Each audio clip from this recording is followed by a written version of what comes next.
প্রধান উপদেষ্টার ঐতিহাসিক সিদ্ধান্ত বাতিল হল নতুন পে স্কেলের সকল কার্যক্রম। সাধারণ মানুষের সাথে বৈষম্য মেনে নেওয়া যাবে না প্রধান উপদেষ্টা ড ইউনূস। প্রস্তাবিত নতুন পে স্কেলকে সাধারণ ও খেটে খাওয়া মানুষের সাথে চরম বৈষম্যমূলক আখ্যা দিয়ে প্রধান উপদেষ্টা ড ইউনূস আজ রাষ্ট্রীয় নীতি নির্ধারণী উচ্চ পর্যায়ের এক জরুরি বৈঠকে সকল সংশোধন প্রক্রিয়া অবিলম্বে বাতিলের নির্দেশ দিয়েছেন। তার এই ঐতিহাসিক সিদ্ধান্তে পে স্কেল সংক্রান্তে আলোচনা, প্রণয়ন প্রক্রিয়া এবং আনুষ্ঠানিকতা সম্পূর্ণরূপে স্থগিত হল। বৈঠকে যা বললেন প্রধান উপদেষ্টা। সূত্র জানায়, আজ সকাল 10:30টায় প্রধান উপদেষ্টার কার্যালয়ে অনুষ্ঠিত জরুরি বৈঠকে অর্থমন্ত্রী, পরিকল্পনা মন্ত্রী, সরকারি কর্ম কমিশনের চেয়ারম্যান, অর্থ সচিব এবং নীতি গবেষণা ইনস্টিটিউটের প্রধানগণ উপস্থিত ছিলেন। প্রধান উপদেষ্টা ড ইউনূস তার ভাষণে বলেন, আমাদের রাষ্ট্রের ভিত্তি হল সংবিধানে বর্ণিত সাম্য ও সামাজিক ন্যায় বিচার। প্রস্তাবিত এই পে স্কেল সেই ভিত্তিকে প্রশ্নবিদ্ধ করে। এটি উচ্চবিত্ত, উচ্চ মধ্যবিত্ত ও নিম্ন আয়ের মানুষের মধ্যে এক বিশাল ও অনৈতিক ব্যবধান তৈরি করবে।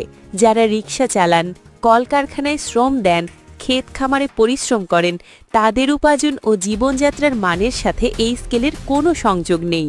এটি গ্রহণযোগ্য নয়। তিনি আরও তীব্র ভাষায় যোগ করেন, আমি দেশের মেহনতি মানুষের প্রতি এই অবিচার হতে দেব না।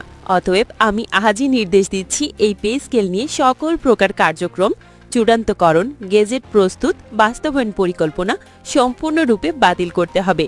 আমাদের নতুন করে শুরু করতে হবে এবং এবার অবশ্যই সাধারণ মানুষের কথা মাথায় রেখে। পে স্কেলের বিতর্কিত দিকগুলো কী ছিল? সরকারি সূত্র ও নথিপত্র থেকে জানা গেছে, প্রস্তাবিত পে স্কেলের মূল বিতর্কিত দিকগুলো ছিল: ১. অত্যাধিক গ্রেড ব্যবধান। নিম্ন গ্রেড, গ্রেড 20 থেকে 22 এবং উচ্চ গ্রেড, গ্রেড 1 থেকে 4 এর মধ্যে বাৎসরিক আয় পার্থক্য ছিল প্রায় 15 থেকে 20 গুণ। বর্তমান স্কেলেও ব্যবধান আছে, কিন্তু নতুন প্রস্তাবে তা আরও বাড়ানো হয়েছিল। 2. মূল্যস্ফীতির সাথে অসামঞ্জস্য। নিম্ন ও নিম্ন মধ্যবিত্ত কর্মচারীদের প্রস্তাবিত বাড়তি সুবিধা মূল্যস্ফীতির হারকে মাত্র কয়েক মাসের মধ্যেই গ্রাস করতে পারত বলে বিশেষজ্ঞদের অভিমত। 3. পেনশনভোগীদের প্রভাব। নতুন স্কেলের ফলে পেনশন ভাতা কাঠামো পরিবর্তিত হয়ে আগামী 5 বছরে প্রায় 40,000 কোটি টাকা অতিরিক্ত বোঝা তৈরি করতে পারত, যা রাজস্ব নীতিতে চাপ সৃষ্টি করত। 4. বেসরকারি খাতের প্রভাব। সরকারি খাতের বেতন বৃদ্ধির চাপ সরাসরি বেসরকারি খাতের মজুরি ও পণ্যের দামে প্রভাব ফেলার আশঙ্কা ছিল, যা সাধারণ মানুষের ক্রয় ক্ষমতা আরও কমিয়ে দিত। বাতিলের প্রক্রিয়া ও পরবর্তী পদক্ষেপ। প্রধান উপদেষ্টার নির্দেশ অনুযায়ী সরকারি কর্ম কমিশন পে স্কেল সংক্রান্ত সকল সভা ও প্রস্তাবনা আনুষ্ঠানিকভাবে স্থগিত করেছে। অর্থ মন্ত্রণালয় সংশ্লিষ্ট সকল বিভাগকে নতুন পে স্কেলের কোনো প্রকার প্রস্তাবনা, গণনা বা খসড়া বাজেটিং বন্ধ করার আদেশ জারি করেছে। একটি নতুন তদারকি কমিটি গঠন করা হবে। এই কমিটির কাজ হবে একটি সমন্বিত ও ন্যায় ভিত্তিক বেতন কাঠামো প্রণয়নের রূপরেখা তৈরি করা, যেখানে নিম্ন আয়ের মানুষ, কৃষক, শ্রমিক ও শহরের দিনমজুরদের জীবনমান ও আর্থিক সুরক্ষাকে প্রাধান্য দেওয়া হবে।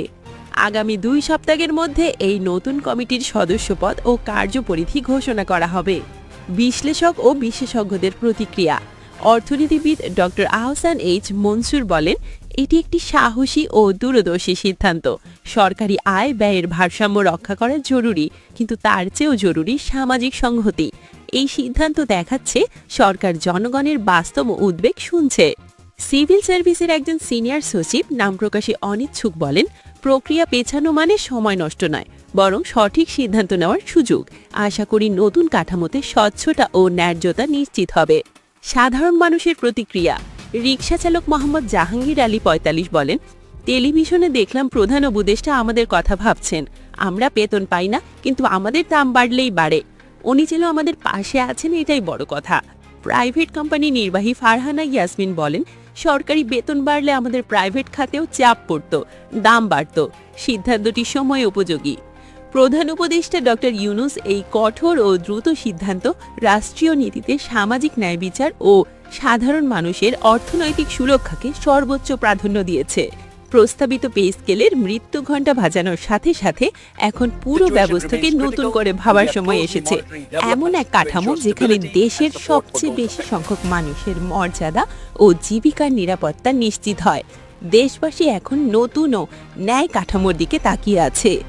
সম্মানিত চাকরিজীবী ভাই ও বোনেরা, আশা করি আজকের এই ভিডিওটি আপনাদের অনেক অনেক ভালো লেগেছে। যদি ভিডিওটি আপনাদের ভালো লেগে থাকে তাহলে অবশ্যই একটি লাইক দিয়ে যাবেন, সম্ভব হলে ভিডিওটি শেয়ার করবেন। চ্যানেলে নতুন হয়ে থাকলে সাবস্ক্রাইব করে পাশে থাকা বেল বাটনটি অল করে রাখুন। দেখা হবে নতুন কোনো আপডেট ভিডিওতে, ততক্ষণ পর্যন্ত ভালো থাকবেন। ধন্যবাদ।